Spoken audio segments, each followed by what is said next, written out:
18 horas. Notícias de Manaus, Amazonas, Brasil e do mundo. Agora na Mix. Legal, 6:02, você no melhor Mix do Brasil. Juntos até às 7, eu, você e ela, Karime Leão. Fala, Carlão, boa noite. Muito boa noite pra você sintonizado aqui com a gente, 100,7. A gente já começa, é claro, agradecendo a sua companhia. Estamos juntos a partir de agora até às 7 da noite, aqui no 18 horas. Mix.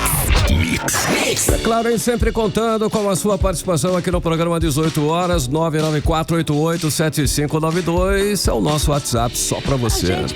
A gente quer saber, né, Carlão, a sua opinião, o que você pensa a respeito dos assuntos que a gente fala aqui no programa.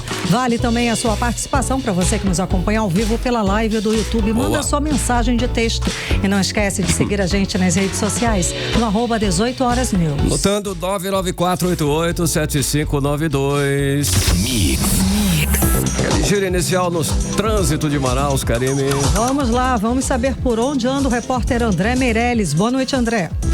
Trânsito. Muito boa noite pra você, Karime. Boa noite, Carlão. Boa noite a todos que nos acompanham aqui na 100.7. Estamos aqui pela Avenida Humberto Calderaro, que é a Avenida Antiga Paraíba. Por aqui o trânsito já tá daquele jeito, né? Muitos veículos pela via, trânsito concorrido, inclusive, principalmente quando vai se aproximando daquela passagem de nível da Efigênio Salles, aí o trânsito complica ainda mais. Então tem que ter a paciência para quem vai ali seguir para Maneca Marques, para acessar a Maripiranga, e quem também vai acessar o Parque 10. Daqui a pouco a gente tem mais informações de trânsito, Karime e Carlão. Obrigada, André Meirelles. Legal, André, 6:03. 18 horas. E agora conferindo os destaques do programa 18 horas de hoje, Polícia Federal deflagra a operação contra garimpo ilegal, lavagem de dinheiro e exploração de trabalhadores em condições análogas à escravidão. Amazonas ultrapassa a marca de 4,3 milhões de habitantes. É um dos 5 estados com maior crescimento populacional do Brasil. Moradores do Jardim Fortaleza, na Zona Norte, finalmente receberam os registros definitivos dos imóveis. BR-319, senadores Omar Aziz e Eduardo Braga comemoram nova decisão do governo federal. Agora 6:04, você é o melhor Mix do Brasil, começando mais uma edição do programa 18 horas, quinta-feira, 28 de agosto de 2025. Os destaques do dia pra você, hein? Até às 7 estamos juntos aqui no melhor Mix do Brasil, mais uma edição do programa 18 horas. 18 horas. Olha só, em quinta-feira, a operação da Polícia Federal no interior do Amazonas, 3 pessoas foram presas durante a ação da polícia de combate contra uma organização criminosa envolvida em garimpo ilegal, lavagem de dinheiro e exploração de trabalhadores em condições análogas à escravidão, Karime. Carlão, essa investigação começou durante fiscalização no local chamado de Filão dos Abacaxis, em Maués, no sul do estado, onde mais de 50 trabalhadores foram resgatados em condições análogas à escravidão. E segundo a polícia, é uma das áreas de garimpo consideradas as mais rentáveis da América Latina. Olha, e ainda segundo a polícia, os trabalhadores eram obrigados a descer em buracos profundos para retirar o ouro. Esse garimpo, alvo dessa operação, é um dos mais antigos do Brasil, sendo esta a primeira vez que a Polícia Federal realiza a desocupação de um garimpo subterrâneo. O repórter Kennedson Paz está acompanhando esse assunto e traz pra gente agora ao vivo, no 18 horas, mais atualizações. Boa noite, Kennedson. Então, quais serão os desdobramentos dessa operação? Olá, muito boa noite para você, Karime, pro Carlão, muito boa noite também para você que nos acompanha aqui no 18 horas da Rádio Mix Manaus. Essa operação, Karime, ela teve esse início, no entanto, ainda vai ter outras continuidades, porque a operação Barões do Filão, ela foi feita exatamente para poder desarticular, como vocês mencionaram, essa organização criminosa que atuava no garimpo ilegal, na lavagem de dinheiro e também na exploração de trabalhadores em condições análogas à escravidão aqui do nosso estado do Amazonas, algo muito próximo da gente. E essa investigação, como você confirmou, Karime, ela teve início mesmo lá no Filão dos Abacaxis, nessa região de Maués, no sul do nosso estado do Amazonas, e foi ali onde mais de 50 trabalhadores foram resgatados pela Polícia Federal nessa situação que de fato é uma situação degradante. Muitos desses homens, eles eram obrigados, como o Carlão falou, a entrarem nessas áreas de poços subterrâneos para poder fazer a extração de minério e e eles ficavam constantemente expostos a produtos tóxicos como o cianeto, trabalhando em jornadas também exorbitantes, o que deixava a situação num cenário um pouco mais de terror para esses trabalhadores. E essa operação, ela teve ali o cumprimento de 4 mandados de prisão preventiva, 2 mandados foram cumpridos e também 2 suspeitos continuam foragidos desses mandados de prisão preventiva, então só 2 mandados foram cumpridos, os outros ainda estão em aberto. Todos eles foram executados, mandados também de busca e apreensão que aconteceram em vários estados, como Itaituba e Novo Progresso, lá no estado do Pará, o Sinop, no Mato Grosso, Porto Velho, em Rondônia e Regeneração, no Piauí. Durante as ações, pelo menos 3 pessoas foram presas, incluindo um homem flagrado com um fuzil. A polícia, ela apreendeu no total ali 11 celulares, 7 carros, dentre eles carros de luxo, dispositivos eletrônicos, foram 5 dispositivos, 5 armas de fogo, entre elas um fuzil, uma submetralhadora, 463 munições, 2 barras de ouro, 2 joias e também mais de R$12 mil em espécie. A justiça ainda bloqueou os bens e ativos financeiros no valor de R$74 milhões, um montante que representa um dano ambiental causado por esse grupo criminoso. A gente vai ouvir agora o delegado da Polícia Federal, o Victor Mota, ele que fala que essa situação do garimpo ilegal que está sendo investigada entre o período mais antigo ali, que é um dos locais mais lucrativos, digamos assim, no Brasil para a extração de minério. Ele conta como é que vai ser a partir de agora as investigações e qual é o passo da Polícia Federal que está investigando essa quadrilha. Vamos ouvi-lo. Essa investigação ela já iniciou desde o ano de 2023 e sempre tentando identificar qual é a organização criminosa e quem está envolvido naquela mineração ilegal daquela região. A gente conseguiu identificar os responsáveis, pelo garimpo, também conseguiu identificar várias das pessoas que estão envolvidas na lavagem de dinheiro, assim como também nesse crime de redução à condição análoga à escravidão, posto que as pessoas, durante as fiscalizações realizadas na região, elas estavam realmente em situação de trabalho, ali numa situação bem degradante. Então, a gente tem por objetivo nessa investigação, além de colher mais elementos para indiciar essas pessoas que estão sendo presas e também alvos de mandado de busca e apreensão, tentar identificar outros envolvidos, responsáveis por essa mineração ilegal, assim como outras pessoas também que possam estar envolvidas na parte da lavagem de dinheiro. 18 horas.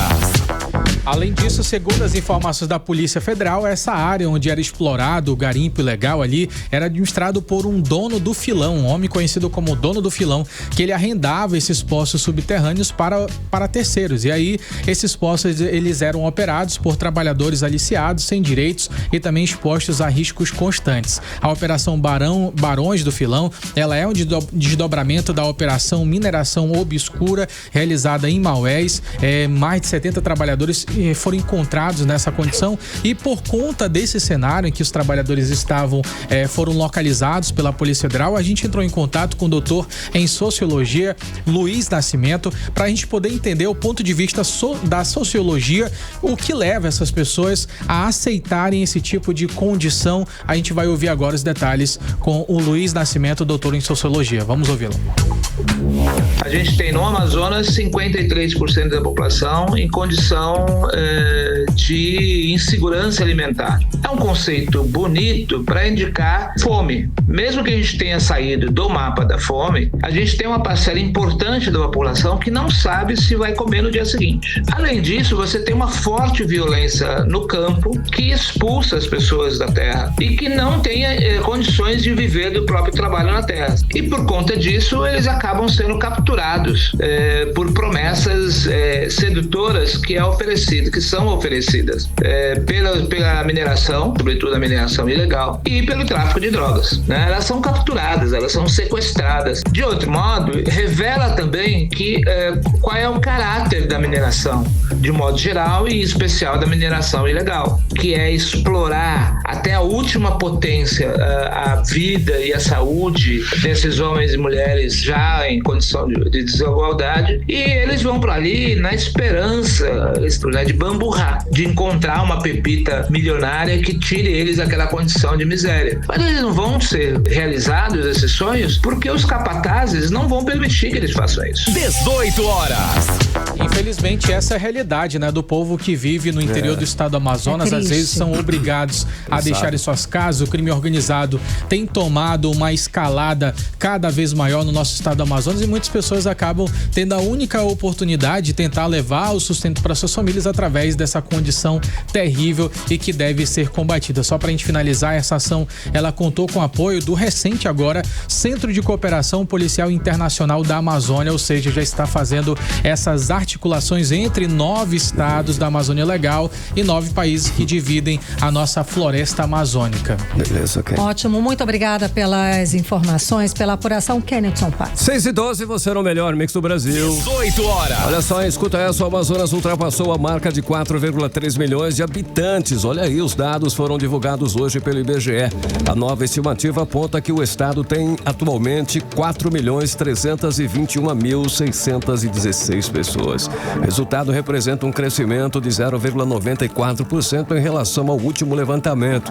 O Amazonas está entre os 5 estados com maior aumento populacional. Karime, interessante. É muita gente, né, Carlão? Enquanto isso, Manaus aqui ultrapassou a marca de 2.303.732 habitantes. É a 7ª capital mais populosa do Brasil. No ranking nacional, Manaus fica atrás apenas de São Paulo, Rio de Janeiro, Brasília, Fortaleza, Salvador e Belo Horizonte. Bom, e é claro que esse aumento tem impactos diretos na saúde, na educação e na infraestrutura, tanto no Amazonas quanto em Manaus e também no restante do país. Sem dúvida alguma, Carlão. A repórter Vanessa Lima está acompanhando esses dados de perto e traz pra gente mais informações.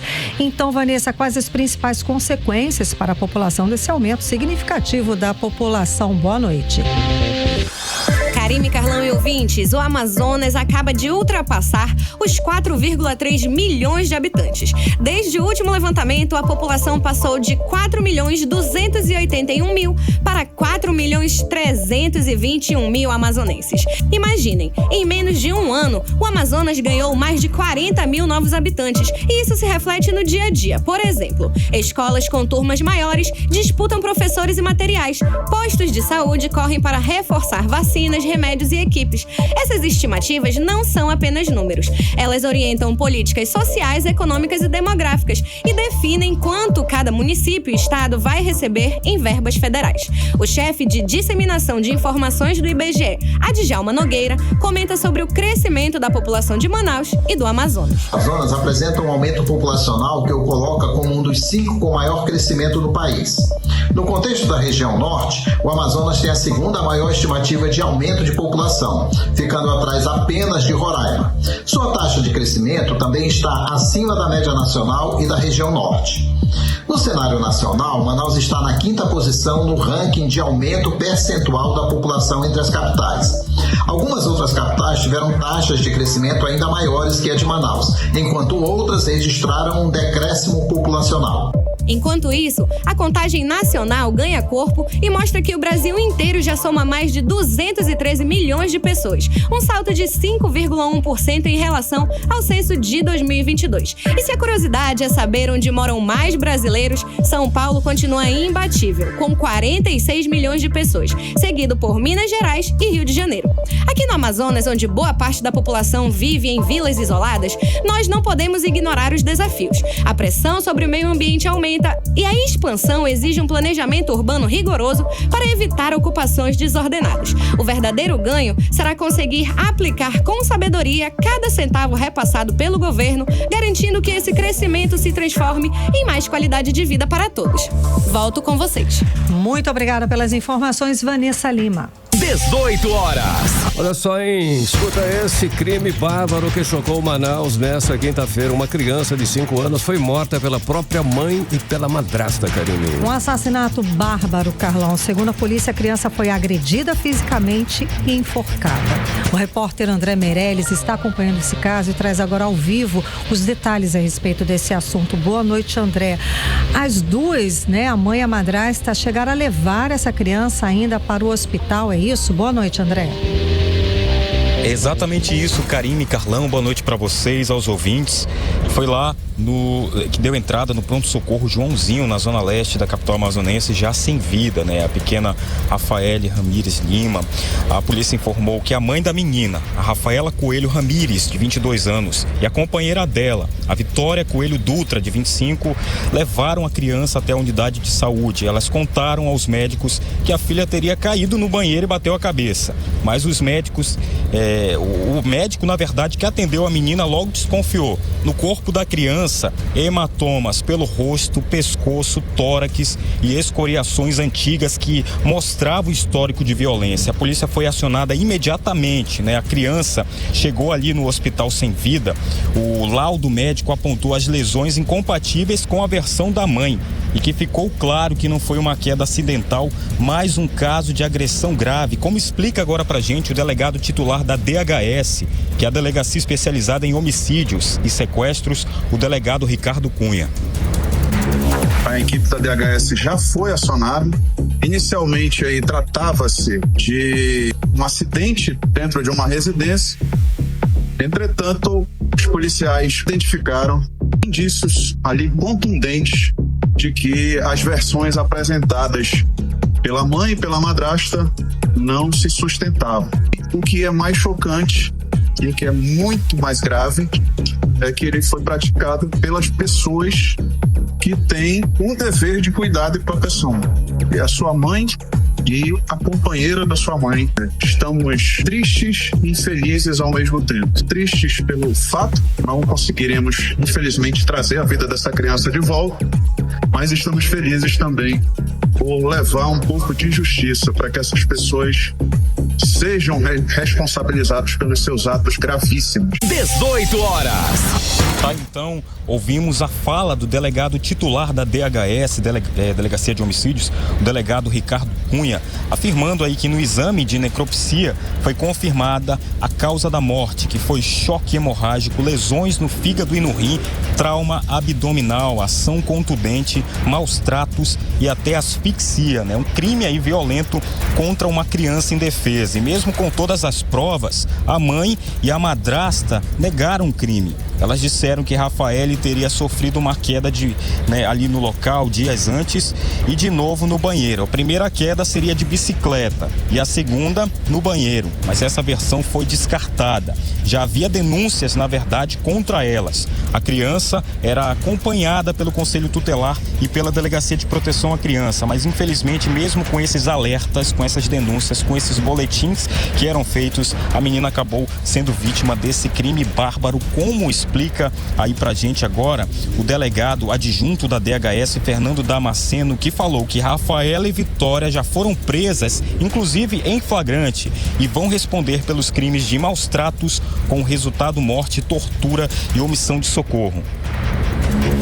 As duas suspeitas foram aí conduzidas para a delegacia para prestar esclarecimentos, substanciam que essa criança foi ali vítima de diversas violências contra a sua vida, né, que terminou na sua morte. Elas serão encaminhadas à audiência de custódia na data de hoje, vão ficar à disposição aí da justiça. As investigações continuam, nós precisamos ali aguardar o laudo definitivo que vai apontar de forma que foi a causa específica da morte dessa criança. 18 horas.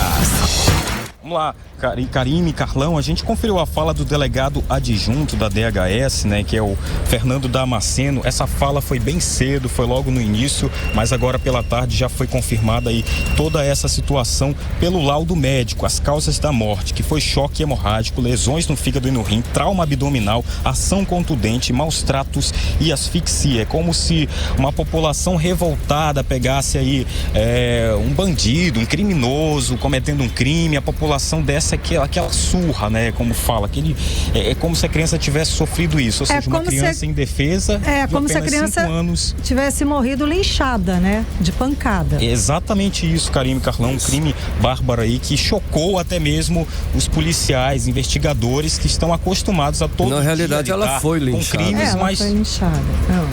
Mas desse nível, né, acabou chocando aí todo mundo. Os policiais, Karime, Carlão. Todo mundo. André Meirelles, você tem informações também a respeito de um assalto com refém que aconteceu agora de tarde no centro? Isso, na tarde de hoje, né? Uma loja ali na Avenida Eduardo Ribeiro que foi alvo desse assalto. Isso aconteceu em plena luz do dia. Os bandidos, eles estavam armados, invadiram ali a Time Center e colocaram funcionários em situação de total desespero, né? O momento aí, os criminosos, eles apontaram metralhadoras para os trabalhadores, enquanto os outros ali recolhiam todos os produtos, principalmente relógios caríssimos. O crime aconteceu por volta de 2h40 da tarde. Depois de saquear a loja, os bandidos conseguiram fugir do local, deixando os funcionários e clientes em choque. A polícia já está em busca dos criminosos. A população é alertada também pela própria polícia a não tentar encarar aí os bandidos sozinho, né? Mas a repassar as informações para as autoridades, né? E qualquer informação sobre o paradeiro dos assaltantes pode ser repassada pelo Disque Denúncia 181 ou mesmo 190. A identidade do denunciante vai ser mantida em total sigilo. Karime, Carlão. Muito obrigada pelas informações, André Meirelles. Legal, André, agora 6h22. 18 horas. Você é o melhor mix do Brasil. Continue em 100,7. Participe conosco do 18 horas 994887592, valendo a sua participação. E no @18horasnews, na nossa rede social, estamos aí à sua disposição. 18 horas. Política. Vamos de política, Carlão. Kennethson Paes e Nathalie Moraes. Boa noite, Nathalie. Então, segundo a nova pesquisa eleitoral, se as eleições presidenciais acontecessem agora, nesse domingo, Lula teria 44,6% das intenções de votos e Bolsonaro 45,4%, diferença dentro da margem de erro. Como é que essa pesquisa pode impactar aí atualmente, hoje, esse cenário político, né? O Bolsonaro da situação que está impedido. Conta mais, Nathalie Moraes. Boa noite. Boa noite, Karime. Boa noite, Carlão. Boa noite aos nossos ouvintes que nos acompanham na noite desta quinta-feira. Olha, Carlão, nessa pesquisa e diferente das últimas pesquisas divulgadas nas últimas semanas, o presidente Luiz Inácio Lula da Silva voltou a cair aí nas intenções de votos. Em julho, ele tinha 47,8% das intenções de votos dos brasileiros e agora ele aparece aí com 44,6% dos votos. Já o ex-presidente Jair Bolsonaro está indo na direção contrária a essa maré. Ele cresceu, viu? Saiu de 44,2 para 45,4. Ou seja, a gente teria ali um impacto técnico com sinais claros para um desgaste da imagem aí do atual presidente Luiz Inácio Lula da Silva. Mas vale a gente destacar, né, Karime, que o ex-presidente Jair Bolsonaro está inelegível. Então, nessas situações, e ainda que a gente tenha aí um ponto de diferença, se a eleição fosse nesse domingo, o presidente Lula, então, estaria eleito. Esse levantamento também mostrou a posição ali de outros nomes, como é o caso do ex-ministro e governador do Ceará, Ciro Gomes, que tem aí 3,7% da intenção de votos. Já a ministra do Planejamento, a Simone Tebet, aparece ali com 1,8% dos votos e outros candidatos somam aí no máximo 1,6%, inclusive quase 2% dos brasileiros, eu tô falando aí de 1,98%, disseram que se as eleições fossem nesse domingo, votariam em branco ou nulo. A gente sabe que a situação é desfavorável atualmente aí para a imagem do presidente Lula, depois de tantas discussões em torno da nossa economia, e aí agora a gente vê essa situação aqui da Venezuela, essas discussões estão ficando cada vez mais acaloradas e tudo isso tem contribuído aí novamente para esse desgaste da imagem dele, né, Carlão? Sim, Nathalie, agora Ken Paz, os vereadores da bancada do PL no Amazonas se manifestaram contra o monitoramento integral no entorno da casa de Bolsonaro. Como essa decisão, Ken, foi recebida politicamente e por que alguns vereadores, como Salazar, mantêm silêncio até hoje? Então, Carlão, aí que tá, né? O silêncio, ele fala muito, mas eu acredito que nesse primeiro momento, Carlão, o assunto tá muito tenso e todas aquelas pessoas que acabam se aproximando de Bolsonaro, você tá vendo o exemplo do que está acontecendo.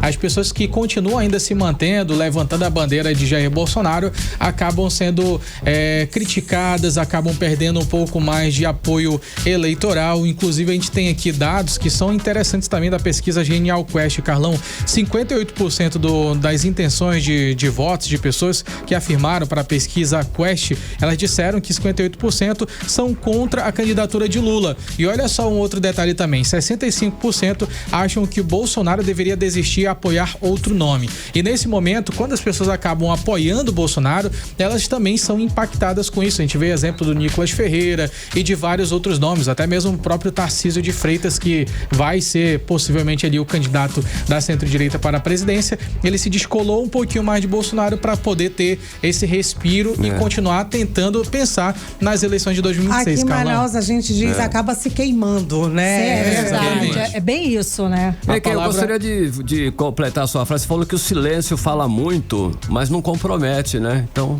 é interessante. Exatamente, Carlão. Nesse momento, o ideal, né? Pelo menos o que estão optando, muitos deles, é não se posicionar para que a situação não fique muito polarizada. Até mesmo porque, nesse momento, as pessoas estão querendo, ao invés de dividir, estão querendo unificar. Sargento Salazar, apesar de ter sido candidato pelo Partido Liberal, ele tem um apoio de pessoas que são da esquerda, pessoas que são de centro, pessoas que são de direita. Então ele está mais ligado com o público, independente de bandeiras partidárias, pelo menos é o que ele demonstra. Não falou abertamente sobre isso, ele tem se posicionado sempre que pode em manifestações a favor da direita, mas na prática ele se mantém neutro em relação a esses temas. E os parlamentares, os vereadores daqui de Manaus, eles de fato, eles entenderam que essa decisão do ministro Alexandre de Moraes é arbitrária e também desproporcional. E muitos deles até criticaram, dizendo ali que o Bolsonaro está sendo submetido a restrições excessivas, sem possibilidade de contato com familiares, sem se poder se manifestar publicamente, e a situação piora a cada dia mais que passa, porque parece que cada vez mais Bolsonaro ele fica sendo culpado de tudo, né? Então, os parlamentares de Manaus, eles acabaram se posicionando em defesa de Bolsonaro, só que uns preferiram o silêncio, Carlão.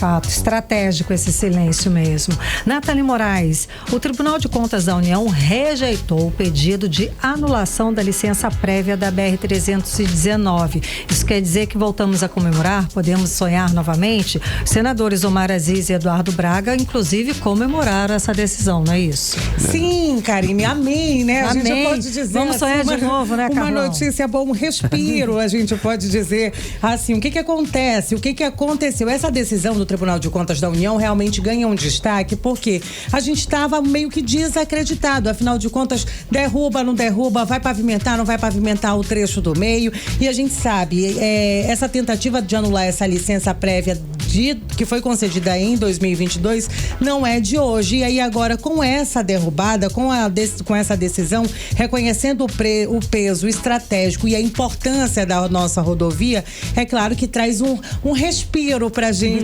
vamos dizer assim. E aí o relator, o ministro Valton Alencar Rodrigues, Carlão, durante o discurso, ele alertou que a suspensão das obras, principalmente ali naquele trecho do meio, né, pode gerar realmente um novo caos para a população, principalmente aqui do Amazonas. Ele, inclusive, ressaltou toda a necessidade de fortalecer a governança aqui na nossa região. A gente realmente precisa de mais políticos que possam brigar pela gente, brigar por essa pavimentação de verdade da 319. E eles, que são dois defensores natos e trazem, né, que carregam essa bandeira, eu tô falando aí dos senadores Omar Aziz e Eduardo Braga, estavam lá, e claro que eles comemoraram toda essa decisão. Mas só para eu encerrar, Karime, aí a gente fala assim, teve essa derrubada, e aí agora, né? A gente vai pavimentar? Não é assim.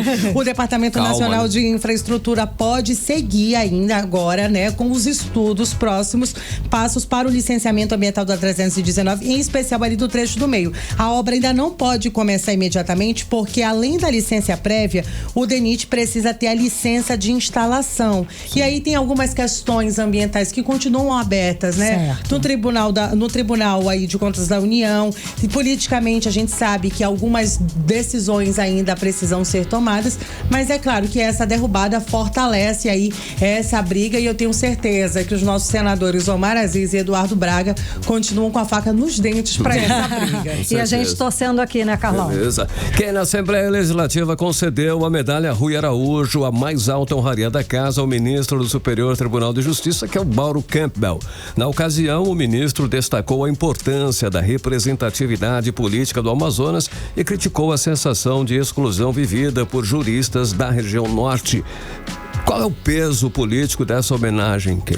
Ô, Carlão, essa homenagem, com certeza, que foi entregue pela Assembleia Legislativa do Estado do Amazonas, ela vai muito além de um simples diploma ou uma medalha, Carlão. Nós estamos falando da medalha Rui Araújo, criada em 1981 e que é a mais alta honraria do Parlamento Estadual. Ao longo dos anos, ela se tornou um símbolo de prestígio destinado a quem deixa marcas importantes na política, na justiça e também na cultura do Amazonas. O ministro Mauro Campbell, hoje corregedor do Conselho Nacional de Justiça, foi um desses homenageados. E esse reconhecimento ele foi proposto lá atrás pelo então deputado Marcos Ota, ainda na 17ª legislatura. Também recebeu a medalha o juiz auxiliar do CNJ, o Lisandro Garcia Gomes Filho, em uma indicação do presidente da Assembleia Legislativa, o Roberto Cidade, junto com o deputado Sinésio Campos. Nós separamos um trecho da fala do ministro e a gente vai ouvir agora o ministro Mauro Campbell.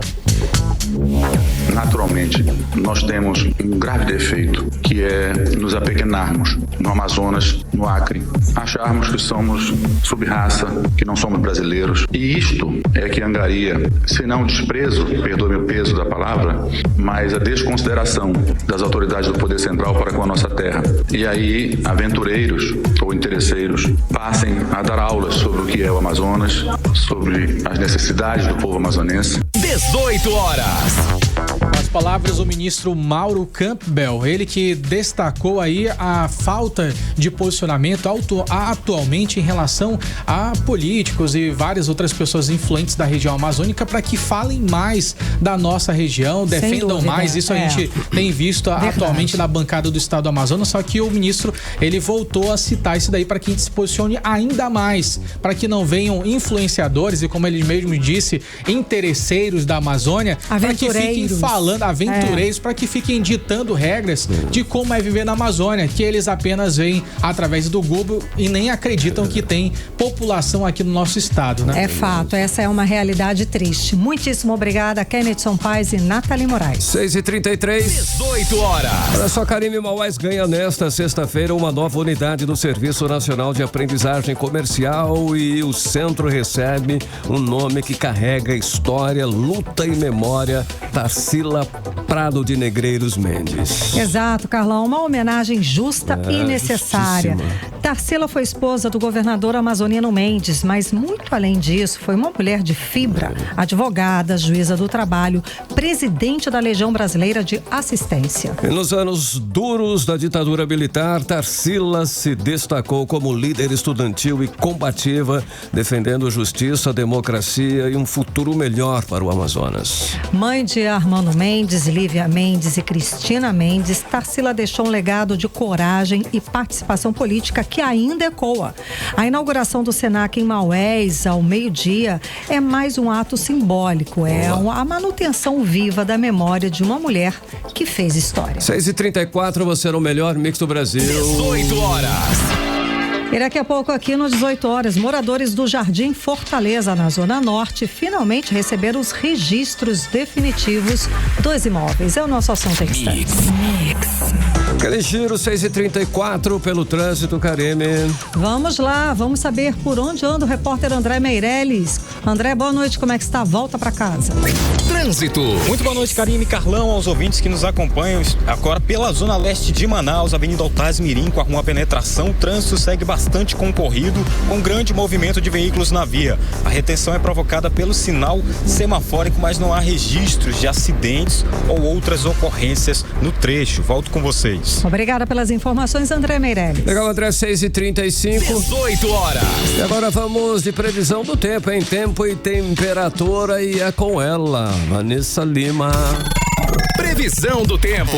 Boa noite, Karime, Carlão e ouvintes que acompanham a previsão do tempo aqui com a gente no 18 horas. A quinta é ensolarada, né? E temperaturas máximas beirando os 33 graus. Agora à noite, a umidade relativa do ar segue alta. O clima fica mais tranquilo com temperaturas de 25 graus, céu quase limpo e probabilidade de 22% de chuvas leves e isoladas para a noite desta quinta-feira. E vamos falar agora sobre o clima de amanhã, 29 de agosto. Sexta-feira, segundo o Clima Tempo, a sexta já começa radiante, gente. Não só pelo início do fim de semana, mas por causa de um céu bem azul e sem nuvens. À medida que o dia avança, o termômetro vai escalando até os 33 graus e temos apenas 20% de chance de uma chuvinha passageira no período da tarde. À noite, a temperatura cai para os 26 graus, o céu se mantém limpo e o risco de chuva para a noite dessa sexta é quase nulo. A temperatura nessa sexta varia entre mínima de 26 e máxima de 33 graus e a umidade relativa do ar fica em torno de 61 a 91%. Eu que tava esperando uma chuvinha, mas não vai rolar. Pois é, eu também tava nessa torcida, viu? Muito obrigada pelas informações, Vanessa Lima. Valeu, Vanessa. 18 horas. Entrevista do dia.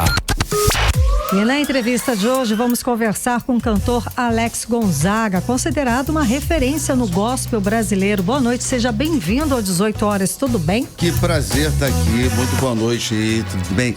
Tudo ótimo. Obrigado pelo convite. A honra é nossa, está em Manaus, não é? Olha, Karine, Carlão, a honra é minha, por favor. Imagina, muitíssimo obrigada pela sua presença. Você está aqui para um show, conta pra gente o que o público pode esperar desse show que acontece amanhã. Exatamente, a gente passa por aqui já há bastante tempo, né? A minha banda, o Novo Som, gravamos um DVD, o primeiro DVD de música cristã, música gospel, foi gravado aqui no Olímpico Clube em 2006. E aí eu tenho uma carreira paralela, um projeto chamado Canções Eternas Canções, onde a gente grava o melhor que o gospel já trouxe desde os anos 60 pra cá, uma releitura de grandes clássicos, né? Foi uma coisa muito baseada no projeto do Emílio Santiago chamado Aquarela do Brasil, onde ele também regrava um grande lance, e a gente trouxe isso pro gospel. Eu fui o pioneiro nisso, eu tenho 4 volumes, né, da MK Music, e a gente traz pra cá hoje não um novo som, melhor, amanhã não um novo som, traz o Alex Gonzaga com banda ao vivo, fazendo esse projeto Canções Eternas Canções, onde a gente vai, obviamente, relembrar grandes clássicos da música gospel. De 60 pra cá. 60 pra cá, a gente tem música que foi gravada em 66, né? Nossa. Lógico, repaginadas, né, Sim. Carlão? Com timbres novos. Exatamente, com uma nova sonoridade, com novos arranjos e um pouquinho da minha voz. Beleza. Ei, Alex, você é vocalista do Novo Som desde os anos 80, mas em 2001 surgiu aí na sua carreira solo, Canções Eternas Canções, é isso? Foi um sucesso isso daí? Como é que é essa situação? Exatamente, Carlão, a gente tá nesse projeto, o primeiro álbum foi gravado em 1988, o pessoal nos chama de dinossauro do gospel, né? Sim. E nos comparam aí paralelamente à música popular de uma super banda a nível de longevidade, que é o Roupa Nova, até porque a gente tem uma sonoridade muito, muito parecida. Eu tive o privilégio, Carlão Carino, de ser amigo de vocês, parceiros em rádio. Eu fui diretor artístico da rádio Melodia FM, a maior rádio gospel do Brasil, hoje pioneira lá no Rio de Janeiro. Nossa, sensacional. Bonito nome, esse Melodia FM. Melodia FM. Gostei. Também depois, no retorno pra rádio, depois de passar 3 anos lá na parte de coordenação e direção artística, a gente voltou com um programa gravado chamado Canções para Sempre, onde a gente fazia um programa tipo Good Times. Não sei se vocês têm um projeto chamado Good Times em alguma rádio aqui com a irmã de vocês. Não, já tivemos aqui, né? Exatamente. São programas de mídia e flashback. Fizemos vários aqui. E a gente fez isso também lá com a música gospel. A gente trazia sempre uma personalidade e colocava ali 1 hora de música sem parar. E aí esse programa era gravado, porque normalmente final de semana onde entrava o programa. A Karime, inclusive, apresentou um tipo Good Times, né, Karime? Sim, aqui de noite, os melhores, exatamente. Eu trabalhei com um grande radialista, o precursor do Good Times, 2 grandes radialistas no Rio de Janeiro, que foi o Fernando Borges e o Alberto Brizola. Nossa, 2 feraças. Agora vamos lá, voltando pro show, né? Canções, Eternas Canções, de 60 pra cá. Como é que você conseguiu selecionar? Como é que foi essa seleção de sucessos? Karine, difícil. Imagina. Vou falar. Você imagina, a gente tem muitas pérolas, né? E o que a gente fez? Obviamente a gente fez um apanhado, juntamente com a gravadora, começamos com 100 músicas e fomos diminuindo, né? Até chegarmos ao álbum. Na época eles conseguiram sair ainda no CD, em mídia física, e chegamos a 12 canções. Como foram 4 volumes, obviamente a gente teve 48 canções selecionadas, e aí deu pra fazer, mas ainda tem muita coisa, e inclusive eu tô fazendo agora um novo, um álbum digital, obviamente, né? Um álbum digital também, que é o 4º volume do Canções Eternas Canções, que sai até o final do ano. Legal, olha só, ao longo dessa caminhada aí, alguns álbuns e músicas se destacaram muito, né? Foram bens, como Vou Continuar, Ele é Jesus, Um Milagre Senhor e até um dueto, Cuida do Meu Coração. Quais desses trabalhos aí você considera mais marcante e por quê? Ou todos são interessantes aí nesse processo? Carlão, na realidade, música é igual, álbum é igual filho, né? Você gosta de todos, mas óbvio que um se destaca. Um é mais, né? Tem mais o xodó. Exatamente. Um é mais danado. Eu acho que dessas canções aí, Vou Continuar foi um projeto muito legal, onde a gente gravou um clipe no centro do Rio de Janeiro. O pessoal lá parou, a gente gravou obviamente de madrugada, porque no centro da cidade só dava pra gravar de madrugada, com uma equipe super dançante, que ele é uma música dance, muito bacana, muito pra cima, mas Vou Continuar. Depois, inclusive, saiu numa versão de remix, ela remixada, mais dançante ainda. Legal. Então foi um projeto muito legal. Agora tem uma outra música pra destacar, muito legal, que eu tive o privilégio de gravar, uma música romântica da Alex Gonzaga e Pamela, chamada Um Verso de Amor. Essa música foi uma das mais executadas durante mais de 5 anos, e eu acho que tocou em todos os casamentos aí na época. Então, olha só, você destacaria essa? Eu acho que sim, Um Verso de Amor, Alex Gonzaga e Pamela, é uma das músicas mais pedidas da minha carreira solo, e obviamente dividindo isso com a Pamela, também a cantora. Sem dúvida alguma. Agora, vamos convidar as pessoas para esse show que acontece amanhã, a partir das 8 da noite, na escola Risque Rabisque, lá do bairro São Jorge, que fica na Avenida São Jorge. Conta mais. Exatamente, projeto muito bacana. A gente já passou por lá com o Novo Som algumas vezes, a gente já fez muitos shows aqui, Teatro Manauara e tantos outros, né? O Olímpico Clube, onde a gente gravou o DVD, mas o Samuel tem feito muitos projetos, é uma quadra maravilhosa, um lugar muito bacana de chegar, e aí a gente vai estar lá amanhã a partir das 20 horas, com uma banda abrindo, né, às 20 horas, a gente a partir de 20h40, ou seja, também 8h40 da noite, o pessoal também conhece como 8h40 da noite, entra Alex Gonzaga e banda para recordar as canções eternas do gospel.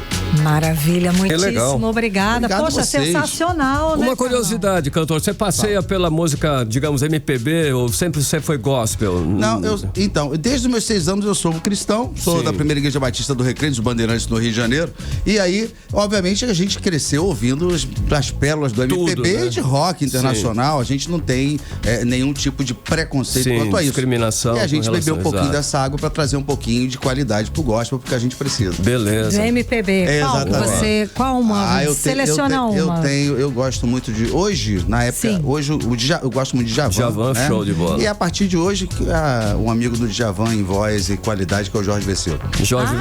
Sensacional.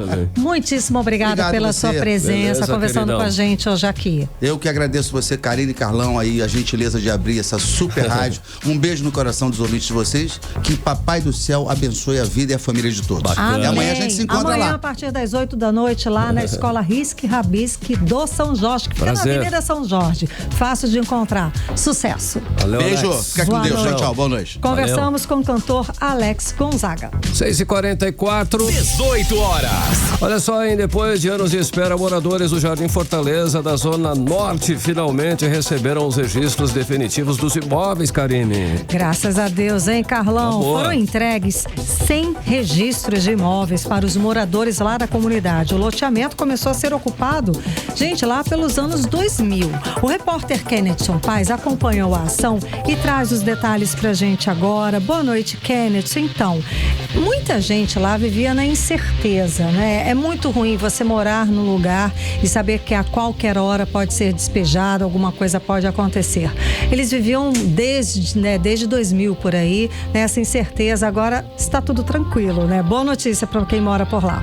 Exatamente, Karime, Léo, muito boa noite novamente para você, pro Carlão, para todos que acompanham a gente aqui no 18 horas da Mix. Já imaginou, Karime, mais de 20 anos você morar no local e ter aquela insegurança de chegar alguém e dizer, olha, esse território onde vocês estão morando, eles não são de vocês, eles são meu. E aí eu vou acionar a justiça, vou e aí demolir depois vai ter tudo, né? a reposse da terra, né? E aí você acaba perdendo todo o valor que foi investido. E na ocasião, né, no fato da comunidade Jardim Fortaleza, os moradores eles tinham contratado uma construtora para poder executar um bairro planejado, só que essa construtora não entregou o resultado. E aí os moradores eles não quiseram pagar. Olha, se você não vai entregar o resultado, a gente também não vai pagar pela nossa parte, porque não foi executado aquilo que tinha sido proposto por essa corretora. E o fato é que foi tão interessante essa situação que a prefeitura ela foi junto à empresa para verificar a questão dos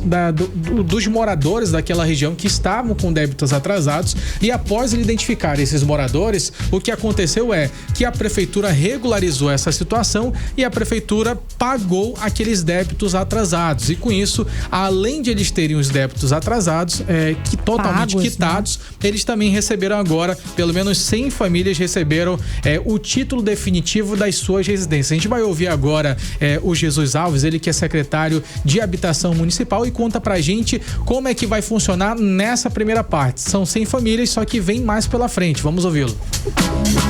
Nós já estamos fazendo a regularização de boa parte deste bairro Santa Etelvina.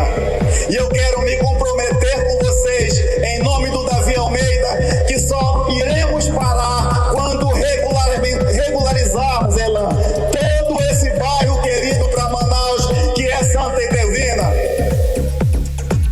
Ontem nós aprovamos mais 6 milhões de reais para a regularização fundiária de parte do Tarumã.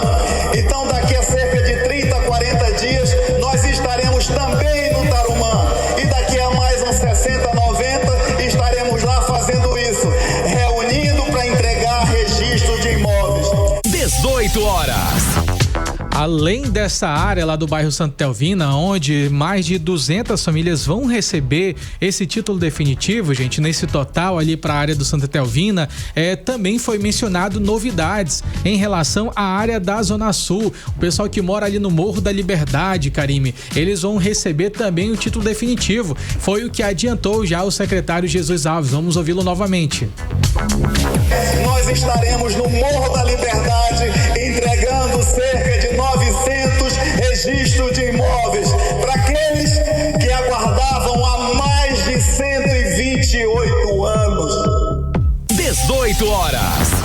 E essas entregas, elas fazem parte do projeto da Semana Solo Seguro Amazônia Legal, uma ação nacional do Conselho Nacional de Justiça realizada aqui em Manaus em parceria com a Prefeitura. E também parte dessas ações que têm sido realizadas pela Prefeitura Municipal de Manaus em relação à regularização fundiária, a conjuntos habitacionais que estão sendo implementados nesse momento, também receberam grande parte da emenda do senador Eduardo Braga, que tem sido um aliado em relação a esses temas para poder conseguir verba financeira para executar essas atividades. No total, a gente tem mais de 11.500 registros já entregues só nesta gestão do prefeito Davi Almeida. A gente também tem informações, a gente até conversou com quem recebeu esses títulos definitivos, Karime, e a gente tem um pouco desse retorno, né? Como é que essas pessoas estão se sentindo? A gente vai ouvir agora 2 pessoas, elas que receberam os títulos definitivos de suas casas, e elas contaram pra gente. Uma é a Alda Lima da Cruz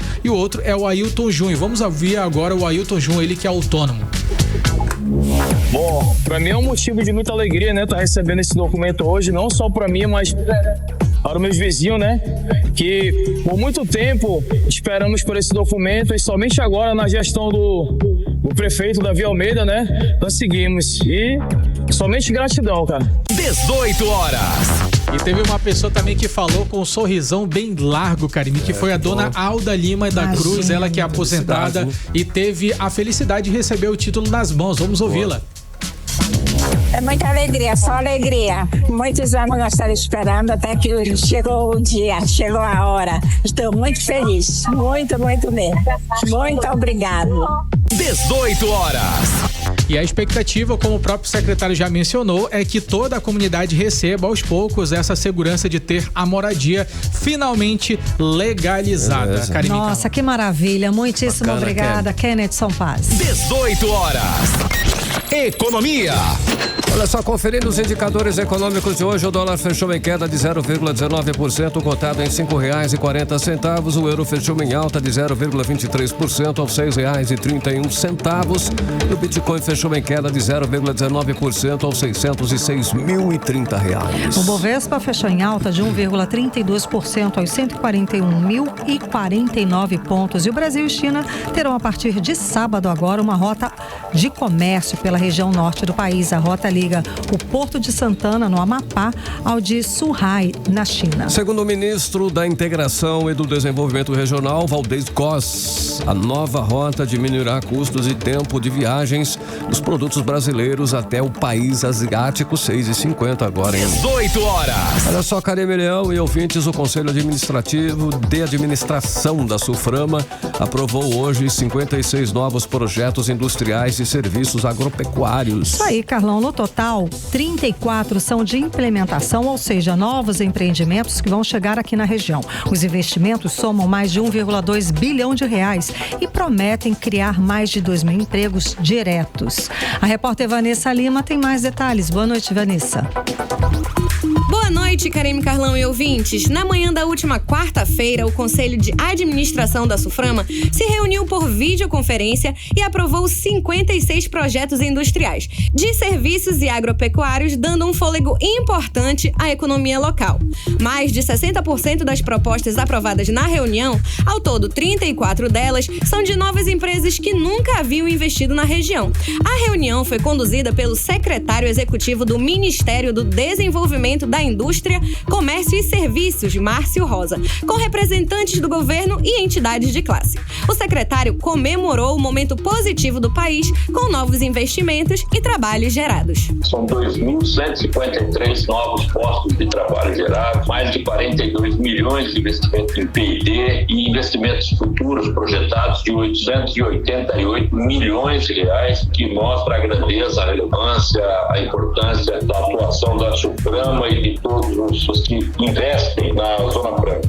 Mas nem tudo são flores. O secretário de Estado de Desenvolvimento Econômico, Ciência e Tecnologia, Serafim Correia, alertou para o gargalo do processo produtivo básico dos condicionadores de ar, que obriga as fabricantes a comprarem compressores de um único fornecedor e não atende à demanda de 15 empresas. Vamos ouvi-lo. Eu fui perguntado de novo sobre aquela situação do PPB, que obriga a compra do compressor nacional. Ocorre só tem uma empresa, essa empresa não atende o polo e o polo de ar-condicionado está contido nos limites da possibilidade dessa empresa. O que se precisa é desatar esse nó. As empresas não se recusam a comprar toda a produção do produtor nacional, mas é preciso que ele aumente a sua capacidade de produção e não contingencie toda a fabricação de aparelhos de ar-condicionado no Brasil.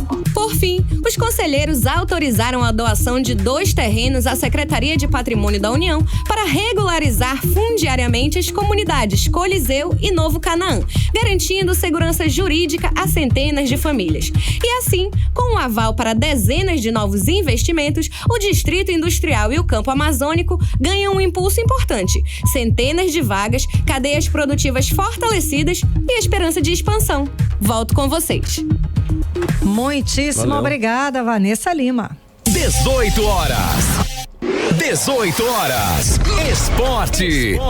Legal, 6h54, nosso giro esportivo, hein? A gente começa aqui pelo nosso querido Amazonas. O elenco do clube não contará.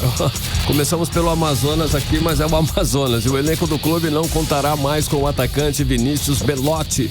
O boletim informativo diário da CBF oficializou a saída do jogador, que tem 26 anos, Karime Leão. Exato, Carlão. Ele participou de apenas 5 partidas, mas conseguiu conquistar conquistar aí o campeonato estadual pelo clube, pelo Amazonas. Uma saída que, sem dúvida alguma, vai ser sentida pela torcida. Falando de grana, Karime, o Fluminense é o líder em premiações do futebol brasileiro nesta temporada. Até aqui foram cerca de 362 milhões de reais e tem mais de 9,9 milhões em jogo nas quartas e final da Copa do Brasil contra o Bahia, olha aí. E no Paraná, o Corinthians venceu o Atlético Paranaense, mas o jogo foi marcado por um episódio lamentável, tá? Um torcedor invadiu o campo e agrediu o Hugo Souza, o goleiro do Timão, gente. Terrível, chato, tá? Tem sentido. Não tem sentido, não faz... Enfim, não cabe mais hoje em dia esse tipo de atitude no futebol. Coisa de idiota. Pronto.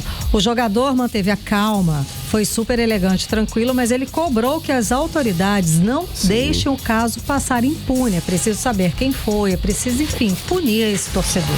Karime, no Rio, Vasco e Botafogo empataram em 1-1 em São Januário. Arthur Cabral marcou pelo Botafogo e Jair pelo Vasco, ambos no primeiro tempo. O time do técnico Fernando Diniz pode contar com o apoio da torcida no jogo decisivo depois da data FIFA. 6h56, você no melhor mix do Brasil. 18 horas. E vamos voltar a falar com o repórter André Meirelles. Antes dele dar a parcial do trânsito, Carlão, a gente tem que lembrar o seguinte: amanhã, dia 29 de agosto, termina o prazo para a adesão ao programa Dívida Zero do município, aqui da Prefeitura de Manaus, e tem descontos de até 100% de juros para débitos municipais. Você pode dividir até, parece, em 60 vezes, não é isso, André? É legal. Conta mais pra gente. Olha, Karime, Carlão, ouvintes, boa noite. O melhor, tudo pode ser feito sem sair de casa. É só entrar ali no site da Prefeitura, na plataforma Manaus Atende, consultar os débitos, ver os descontos e escolher pagar à vista ou parcelado. Quem explica mais detalhes pra gente é o Rafael Bertazzo, que é o procurador-geral do município. Boa noite aos ouvintes da Mix FM. O programa Dívida Zero está na sua última prorrogação permitida e amanhã encerrará as oportunidades de se acessar os benefícios desse programa de recuperação fiscal. É uma excelente oportunidade de se obter desconto em débitos tributários de IPTU, ISS e Alvará que estejam inscritos em dívida ativa na margem de 100% de juros em multa à vista e em até 60% de desconto a depender do número das parcelas. É uma última oportunidade também de se regularizar junto à Prefeitura para evitar qualquer medida de cobrança na via administrativa ou judicial que possa causar alguma restrição ao contribuinte. 18 horas. Então tá aí, hein? Pode perder o prazo, né? Que tá na reta final e vai até amanhã, sexta-feira, dia 29. Quem quiser limpar aí o nome com a cidade tem que correr agora. Karime, Carlão, vamos de trânsito? Vamos de trânsito. Vamos lá, na Avenida Governador José Lindoso, a famosa Avenida das Torres, o trânsito segue bastante congestionado. A situação é mais crítica no trecho com cruzamento com a Rua Abdon Gonçalves, onde o fluxo de veículos está lento. Os motoristas precisam ter paciência para enfrentar o percurso. Aí tá chegando em casa já já. Boa noite para vocês. Muito boa noite, André Meirelles, pelas informações, André. Agora são 6h57, você no melhor Mix do Brasil. 18 horas. Um escândalo, Carlão, escândalo na saúde pública do Amazonas. Vamos terminar com essa. Escuta, um médico e uma enfermeira da unidade de pronto atendimento José Rodrigues, na Zona Norte, foram flagrados em comportamento sexual inadequado. Olha aí. Viu? Dentro da unidade, não é bom. Durante o horário de plantão. Olha que situação, hein, Karime? O fato foi divulgado por um paciente que filmou tudo e divulgou nas redes sociais e rapidamente viralizou. Ainda segundo a denúncia, depois do ato, os profissionais teriam voltado ao trabalho normalmente. Um sinal de desordem, falta de respeito e, é claro, falta de responsabilidade que atinge aí diretamente quem mais precisa, que são os pacientes, né, Karime? Pois é, Carlão, daí fica claro o descaso dessa gestão do governo Wilson Lima, que tanto fala em compromisso com a saúde, saúde, mas não consegue garantir fiscalização eficiente. Chocou. Esse vídeo viralizou. As pessoas passaram o dia hoje falando a respeito desse assunto. Nós entramos em contato com a Secretaria de Saúde do Estado e ainda estamos aguardando um posicionamento. Mas uma coisa é certa, né? A população merece respeito.